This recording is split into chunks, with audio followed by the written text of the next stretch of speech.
నా పేరు గద్దపాడి రాములు. మా విలేజ్ పందనపల్లి, కట్టంగూరు మండలం, నల్గొండ జిల్లా. నేను గత 32 సంవత్సరాల నుండి వ్యవసాయం చేసుకుంటాను. వ్యవసాయం మా కుటుంబ వ్యవసాయం మీద ఆధారపడి ఉంటుంది. ఈ వ్యవసాయంలో చేసుకుంటూ మనం ప్రతి సంవత్సరం వానాకాలం యాసంగి వరి సాగు చేస్తుంటాం. వరి సాగు చేసే క్రమంలో 10 సంవత్సరానికి యాసంగి వానకాలానికి ఎకరానికి 2 గిప్పిండి బసాలు వాడేది. యాసంగి 2 గిప్పిండి బసాలు వాడేది. పోయిన యాసంగి నుంచి ఈ గిప్పిని అనేది వాడినాం.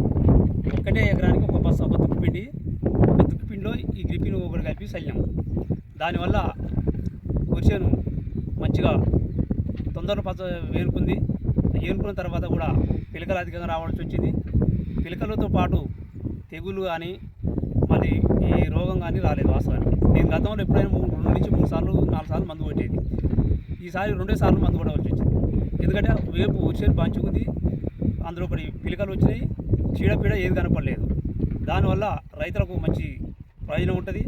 మొన్న రోజు కడుతూ నారు పోసినప్పుడు వాస్తవానికి ఈ గిప్పిన అనేది దొరకలే. వాస్తవం నాకు దీనివల్ల చాలా ప్రయత్నం చేసిన తర్వాత లాస్ట్కు నారు పోసిన 15 రోజులకు ఒక కాంచి తెచ్చిన తర్వాత వేసిన తర్వాత అది వాస్తవానికి వేయకముందు మొత్తం నారు అసలు టోటల్ మొత్తం చనిపోయే దిశకు వచ్చిన తర్వాత ఇది వాడిన తర్వాత బాగా నారు వేపుకొచ్చి వారం 10 రోజుల మంచిగా ఒక వేపు వచ్చింది.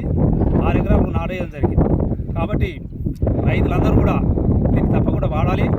మనం దీన్ని వాడడం వల్ల ఎకరానికి 1 పుట్టి రొట్టెలు ఎక్కువ అధికంగా మనకు దిగుబడి వస్తుంది.